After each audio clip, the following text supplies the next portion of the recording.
Autolite and its 98,000 dealers bring you Mr. Jack Benny in tonight's presentation of Suspense.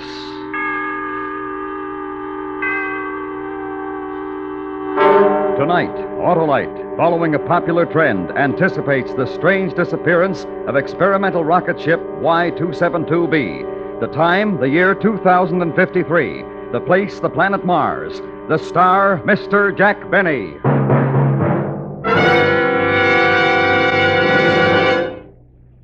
Say, Hap, that was quite a speech you made last night. You were as dynamic as an Autolite stay-full battery. Oh, that's flattery, Harlow. And what a battery it is, Hap.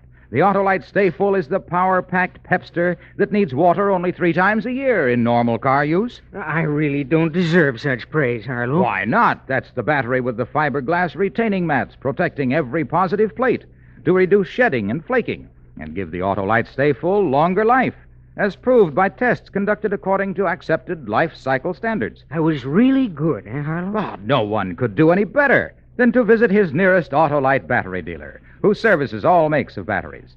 To quickly locate him, just call Western Union by number... and ask for Operator 25.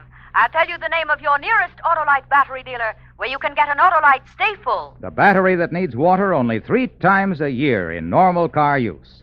And remember, from bumper to tail light, you're always right with Autolite.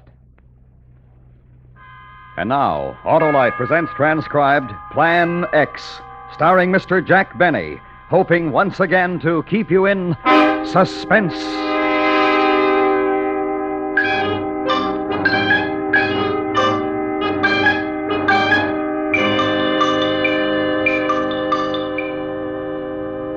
The card. Do you have the card yet? One more run through the machine. Touareg, when do you think the Earth rocket is arriving? Tomorrow. But if the Grand Council wanted the card before now, they should have asked me before now.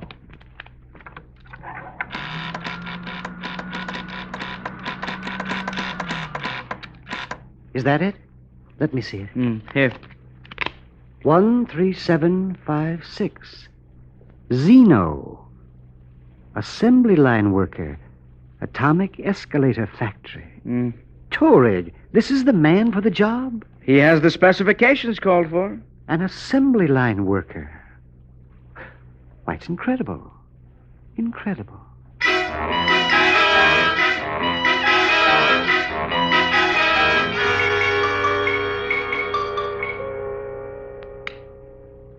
Yes? Yes? Right away. You may go in now, Zeno. The Grand Council is ready for you.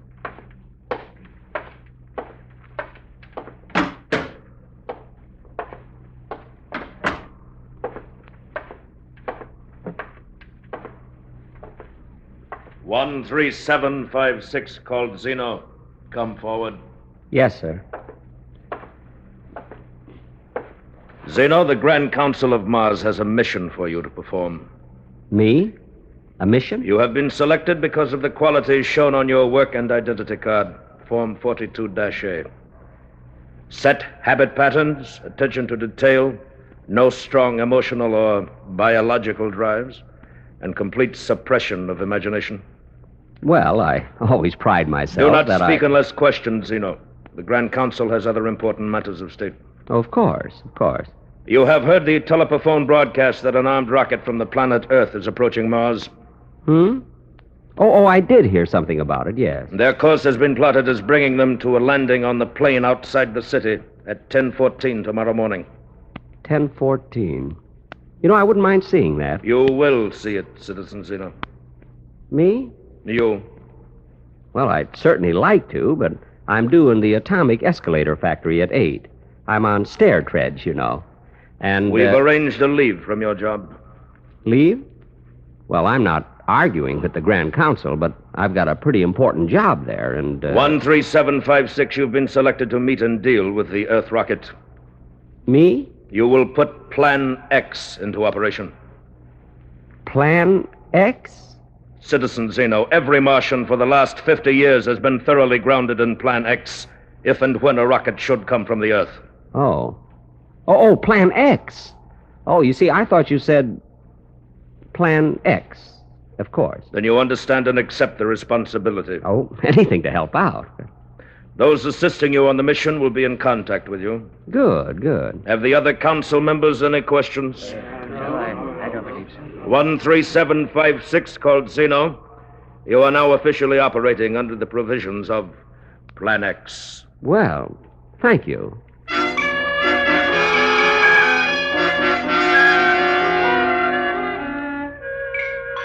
I took the aerial transmission belt directly home. Let them get along without me at the escalator factory if they could. Besides, it was almost quitting time. I went to bed early that night. Tomorrow was going to be a big day. Plan X. Out of the whole population of Mars, I was picked to carry out Plan X. Oh, I'll admit I had my criticisms of the Grand Council in the past, but this restored my confidence in them. Yes, sir. They couldn't have picked a better Martian.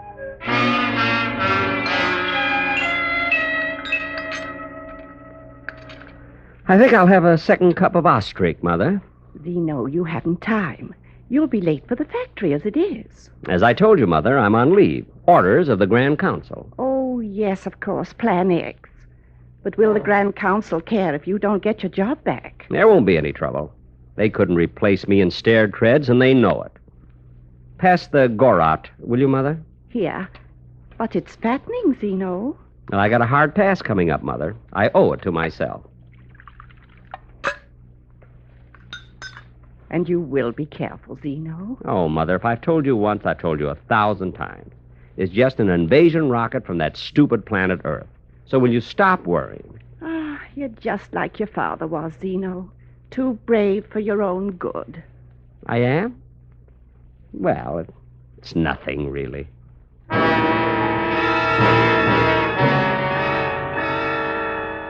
I took my time going over to the field where the Earth rocket was to land. I got there at 10, with not another soul around. Another few minutes, and I had my pocket radar screen working. Yep, the rocket was coming in, right on time. Then I could hear it out in space, and soon after that I could see it, bearing our first visitors from Earth. Gee, I was thinking they must be a brave crew. I almost felt sorry for them.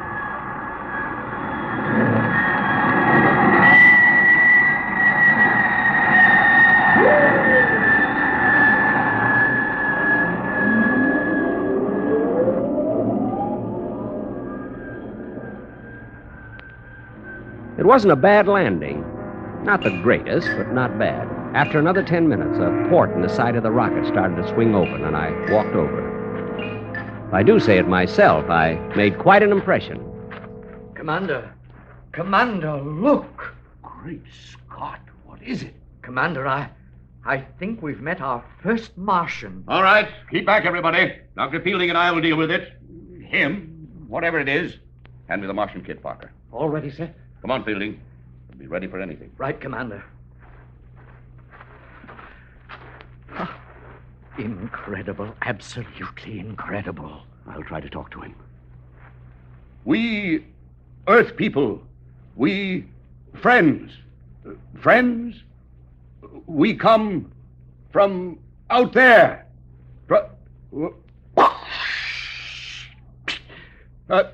Oh, blast it, Fielding. I feel like a fool. Let me try, Commander.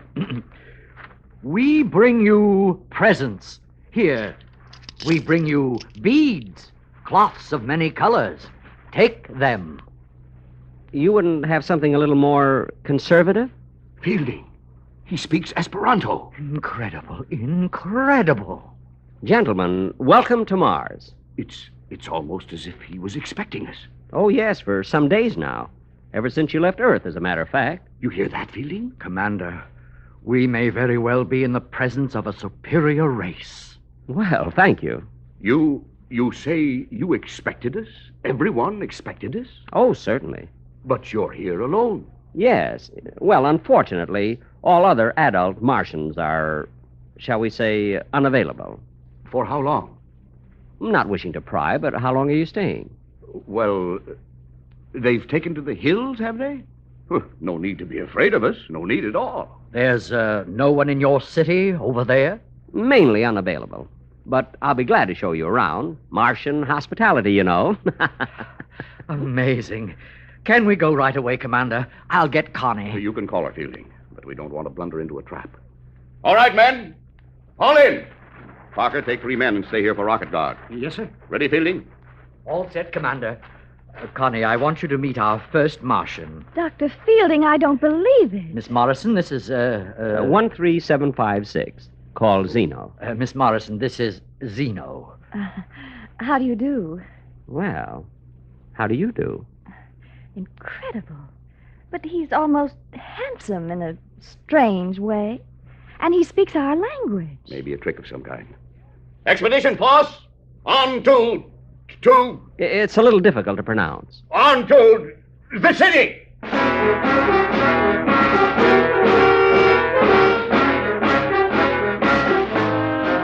We marched into the city, which, of course, appeared quite deserted. Plan X. I showed them a few of the sights, the canals, the Og factory, and the hall of the Grand Council. I was walking alongside of Connie, Miss Morrison, who was most unlike the women of Mars. I caught myself showing off, riding the aerial transmission belt with one hand. Finally, I took them all to the Art Museum. Oh, Commander, this place, this civilization, it's fantastic, fantastic. Look at this sculpture, Dr. Fielding. The line, the detail. I've never seen anything so beautiful. It's nothing, really. Zeno, you don't mean that you... Well, no. You see, I work at an atomic escalator factory. I'm in stair treads. Everybody, over here. Look at this. Oh, what is it? Why, isn't that what... Zeno, is this what I think it is? I'll have to read the nameplate. Oh, yes, a flying saucer. From 1952, your calendar. 100 years old. 1952, the year of the flying saucers. Then they did come from Mars. Oh, yes. But none of them ever landed on Earth. Why? It just didn't seem worthwhile. Nothing personal, of course. I just can't get over this planet. It's so different from anything we imagined. Now, here's something you might be interested in. Right over here. What? Looks like a weapon of some kind. Oh, yes. Yeah, you see, it's a paralyzer ray. It's 300 years old. But why do you have it in a museum? You don't mean that weapons like this are 300 years obsolete? Well, you might say that, yes. You see, no adult Martian has carried a weapon for hundreds of years. Well, why not? Why should we? But to defend yourself.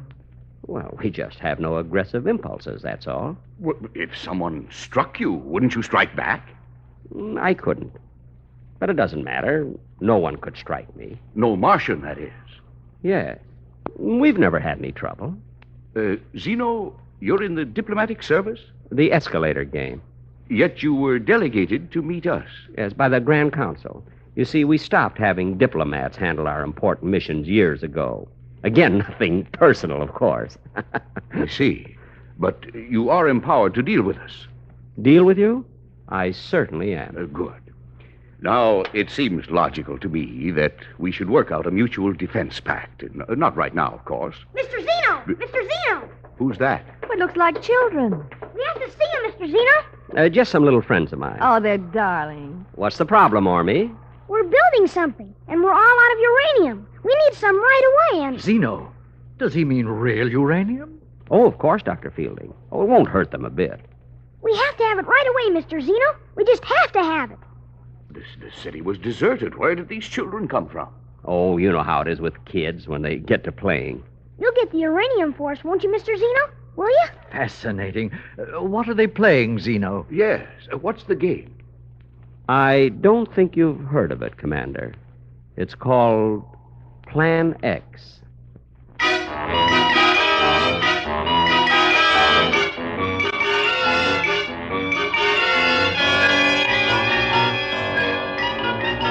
Autolite is bringing you Mr. Jack Benny in Plan X. Tonight's presentation in radio's outstanding theater of thrills, Suspense.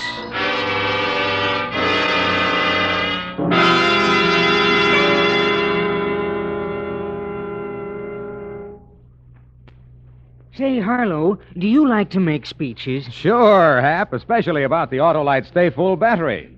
Friends, Romans, motorists, lend me your ears while I praise the greatest of the great, the incomparable Autolite Stay Full. The battery that needs water only 3 times a year in normal car use. The battery that gives longer life as proved by tests conducted according to accepted life cycle standards. The famous Autolite Stay Full has over 3 times the liquid reserve of ordinary batteries.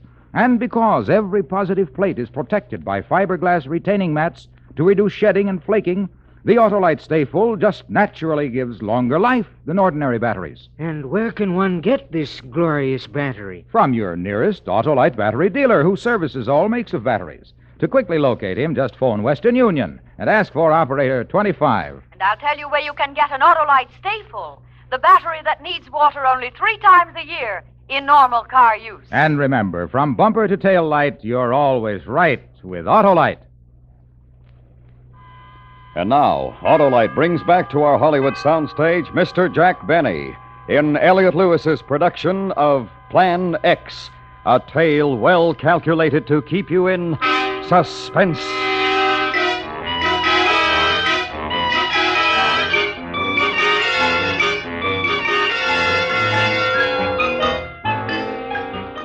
For the next week, I showed the Earth expedition around the city, signed a few treaties, and had several long conversations with Miss Morrison.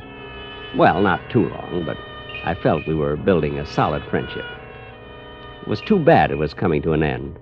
You're not going out again this evening, Zeno? Mother, so I've been out 2 evenings in a row. It doesn't have to be fatal, you know. This is the time of year you always get that chest cold. Oh, chest cold, chest cold. Anyway, Mother, I have to go over to the rocket. Don't they plan to go back to Earth tomorrow? They plan to, yes. Miss Morrison promised to take a little farewell walk with me this evening. Don't let her keep you out in the moonlight too long, Zeno. Mother, why, that's the most ridiculous thing You just don't know how attractive you are. Now, Mother, Miss Morrison and I are merely friends. And to think of anything beyond that is just... Mr. Zeno! Mr. Zeno! We're almost finished the game, Mr. Zeno. Good. All finished, Army? Just about. It's tomorrow morning at 8:45, isn't it? 8:45. Anything else you need, Army? I mean, any more uranium? No, I just wanted to make sure it was 8:45. Well, see you in the morning, Mr. Zeno. Goodbye, Mr. Zeno. See you in the morning, Army. Such a cute little fellow, Zeno. And smart. Is he? Mother, you have no idea.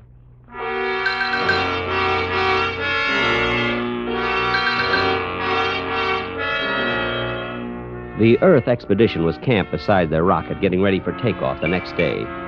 Connie, Miss Morrison, waved when she saw me coming. I waved back, and then she smiled at me, and I smiled back. It was a beautiful evening. We walked out over the plain, Connie and I, and then we sat down quite close. Connie lit a cigarette, and I opened up a package of Gurkhag. Zeno. Yes, Connie. Miss Morrison. Connie. How is it you're not married, Zeno? Don't Martians believe in it? Oh, definitely. But there's Mother and... And what? Connie, you don't find me a little bit strange? You mean because you're a Martian? Not exactly. You see, even to Martian girls, I'm a little bit strange. I find you very attractive, Zeno. Really? You're from a superior race? Well... The commander may not see it, but Dr. Fielding does, and I do. Your civilization, your culture, and you. Actually, I'm... What are the other Martians like? You know, I seem to feel there are people all around watching, waiting, and yet we've seen only you. And the children, of course. Yes, and the children. They've been playing around the rocket all day. Yes. Zeno, what'll happen to this planet, this beautiful planet, when the next Earth rocket comes? And the next one? Connie. I'd almost like to stay here. Or I wish we'd never come. None of us. Connie, there's something I... What, Zeno? What is it? It's just that it's getting cold. Maybe we better go back.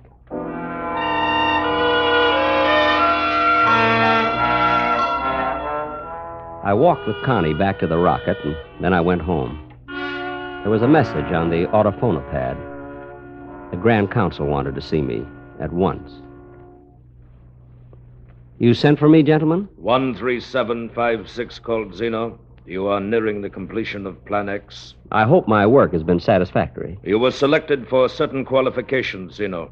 Set habit patterns, attention to detail, no strong emotional drives. I remember, yes. You have assumed a responsibility based on those qualifications. I suppose you might put it that way. Are you still prepared to discharge that responsibility? Well, I think you might as well know that it's been my criticism in the past, as well as that of a lot of other taxpayers, that the Grand Council interferes entirely too much in the private lives of, well, what I mean to say... Are you prepared to discharge your responsibility? But about Connie, Miss Morrison, isn't there some way... You know that there is not. Well, I suppose not, no. Plan X will then be completed. I assure the Grand Council, at 8:45 tomorrow morning, Plan X will be completed.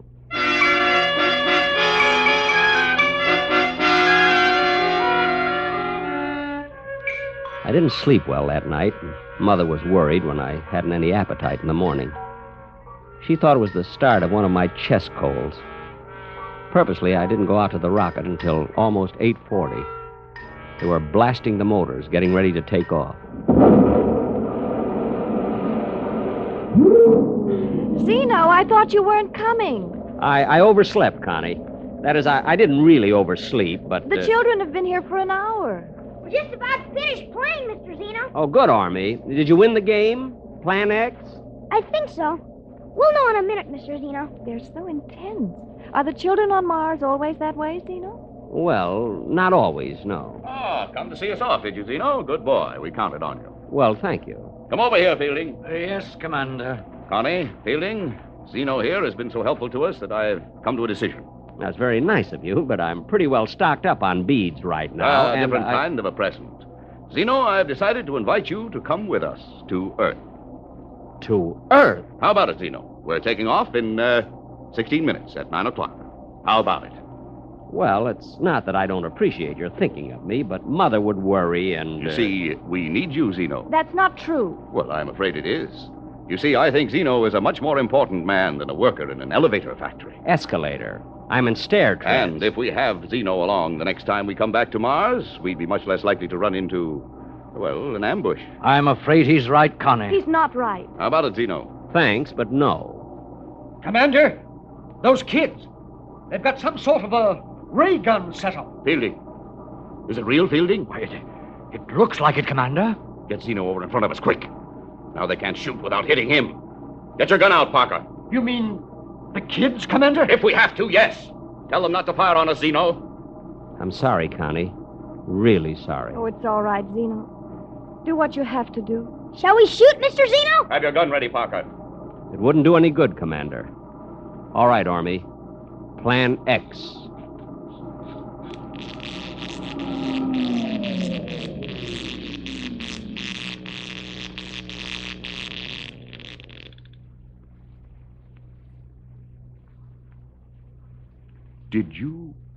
Did you fire, Parker?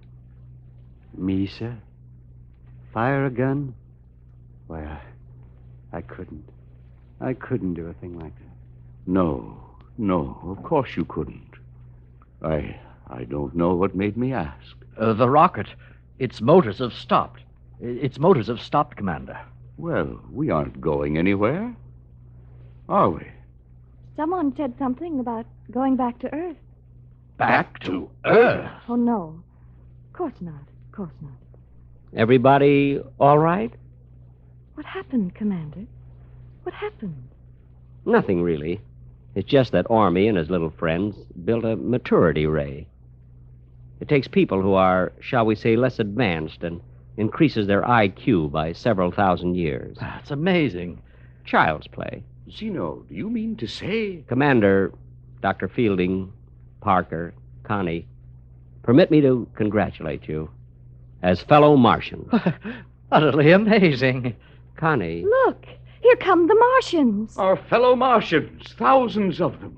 They're coming to welcome us. Connie. Oh, look at them. Oh, they look so handsome.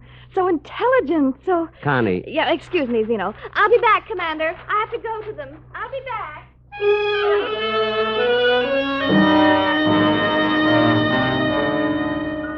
Well, she did like me for a while. Before Plan X. But she did like me. Even just for a while. That's something, isn't it?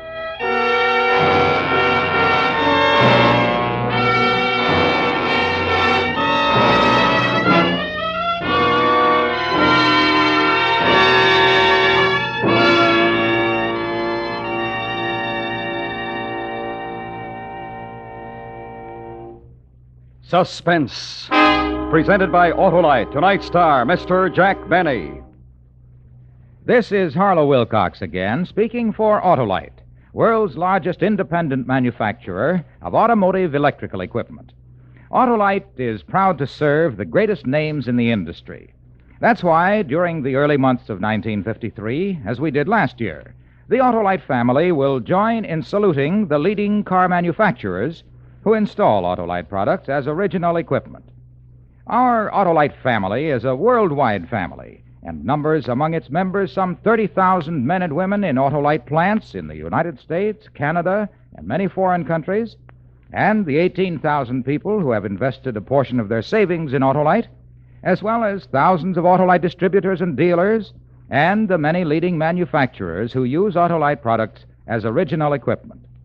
Our Autolite family will salute the Dodge division of Chrysler Corporation on the next Autolite Suspense program on television. If you live in a television area, check the day and time of Suspense so that you'll be sure to see this program.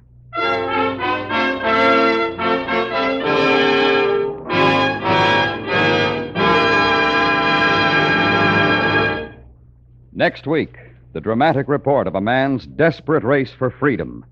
A true story with names and places changed in order to protect the lives of the principals. The story is called The Man Who Cried Wolf. Our star, Mr. Jeff Chandler. That's next week on Suspense.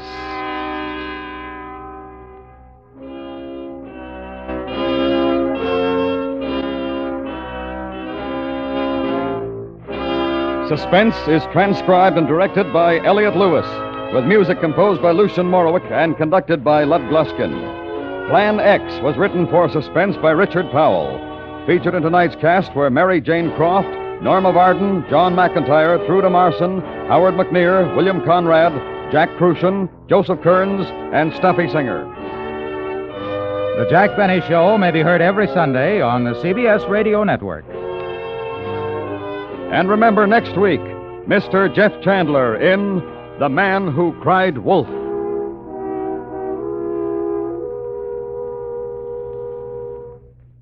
The 1953 March of Dimes has nearly passed by. If you haven't given your dime or dollar to help in the crusade against polio, why not do it now? Send your contribution to your local March of Dimes headquarters.